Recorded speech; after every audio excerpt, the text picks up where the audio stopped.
Mesdames, bonjour, messieurs, bonjour. Ravi de vous retrouver ce matin pour une nouvelle édition de la Revue de la Presse. Commençons ce matin par le quotidien à Capitaux Public Cameroun Tribune qui nous fait savoir que le temps de dire adieu au cardinal Christian Toumi est arrivé. Les obsèques de l'archevêque émérite de Douala, décédé le 3 avril dernier, ont lieu ce jour à Douala, en présence du Premier ministre, chef du gouvernement Joseph John Ngouté, représentant du chef de l'État. La levée de corps de l'illustre disparu a eu lieu hier.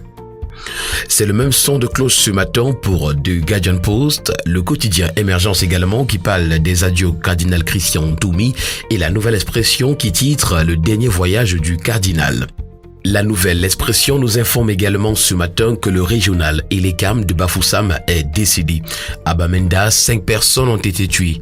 Les assaillants qui espéraient surprendre les militaires ont fait irruption dans un débit de boissons. Redéploiement des enseignants ce matin à la une du quotidien Mutation, le ministre des enseignements secondaires corrige le préfet de la Léquier, titre ce matin le quotidien. D'après l'information livrée par le quotidien Mutation, Nalo Valionga annule des nominations faites il y a un mois par l'autorité administrative. Ce que prévoit la loi est à retrouver ce matin à la page 11 du quotidien qui parle également d'insécurité. Le Cameroun dans une ceinture de feu. Pour le quotidien bleu d'Amanmana le jour, on parle de la pandémie Covid-19 ce matin. Où se vacciner? La question trouve ses réponses ce matin dans les colonnes du journal qui s'intéresse également au ministre français des Affaires étrangères qui parle de l'affaire Vamoulki. Et puis les problèmes de l'enseignement au Cameroun sont également à retrouver en page 5. Les profils éloquents des personnes récemment nommées à la tête de la Sonamine sont à retrouver ce matin dans les colonnes du quotidien La République Presse. Pour le quotidien Info Matin, tentative de lynchage et Toudingwa dans le viseur des mercenaires. Certainement sous la dictée d'un mauvais génie tapis dans l'ombre, le ministre de l'Éducation de base est gratuitement jeté en pâture sur les réseaux sociaux pour un lanceur d'alerte du dimanche visiblement en mission commandée, commente ce matin le quotidien Info Matin.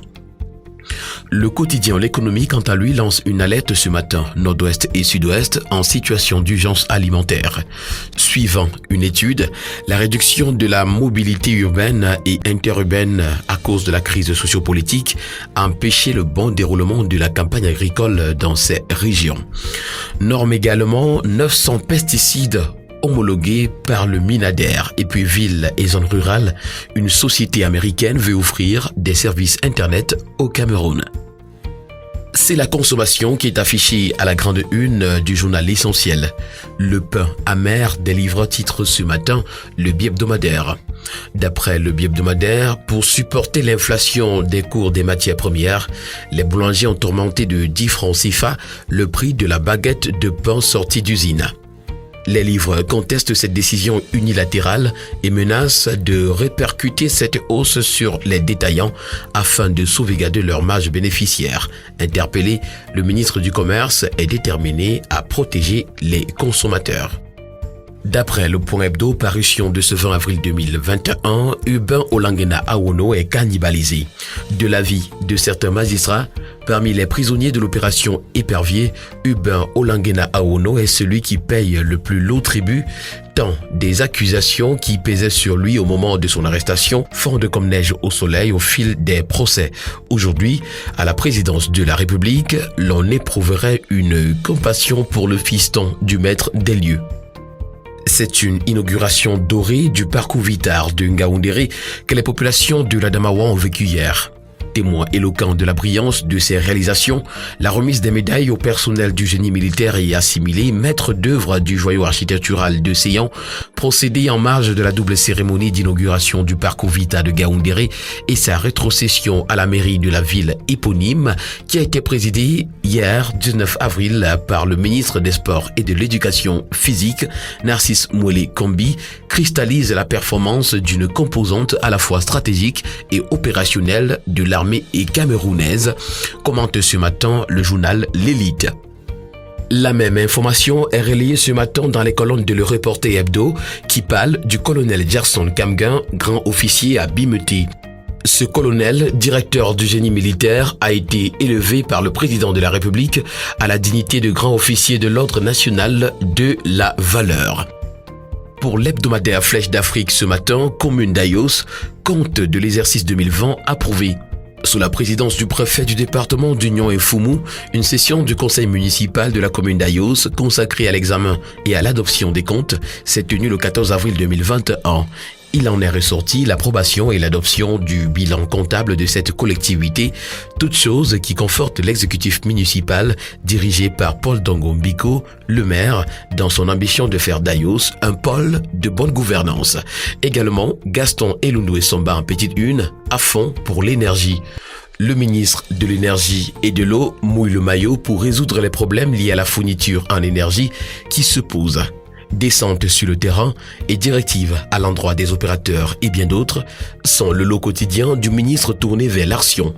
En haut de une ce matin de l'hebdomadaire Flèche d'Afrique, Commission des forêts d'Afrique centrale, Jules Doré Dongo fait entendre la voix du Cameroun et puis transport ferroviaire, grande avancée prometteuse pour demain. Au sujet des infrastructures au Cameroun, l'hebdomadaire Vision économique parle de la grande métamorphose du réseau routier. Dans les conditions difficiles imposées par l'ajustement structurel, le président Paul Biya a réussi à mobiliser des ressources nécessaires pour booster le réseau routier bitumé de notre pays qui était de moins de 800 km en 1982 à plus de 8000 km aujourd'hui.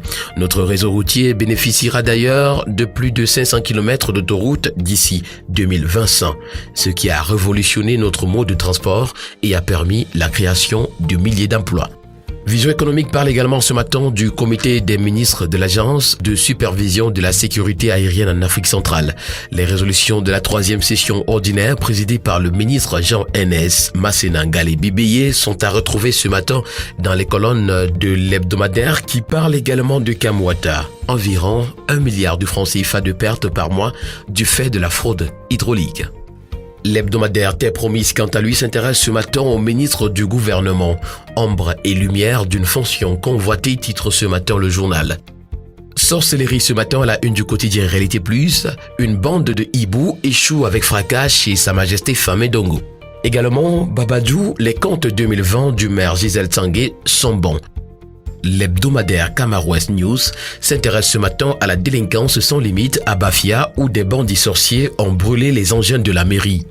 Pour le journal Le Détective, c'est l'investiture de Sassou Nguesso qui intéresse. Une nouvelle ère souffre au Congo. Le candidat du Parti congolais du travail a entamé vendredi un nouveau mandat avec pour slogan « Ensemble poursuivons la marche », un projet de société adossé sur le développement de l'agriculture.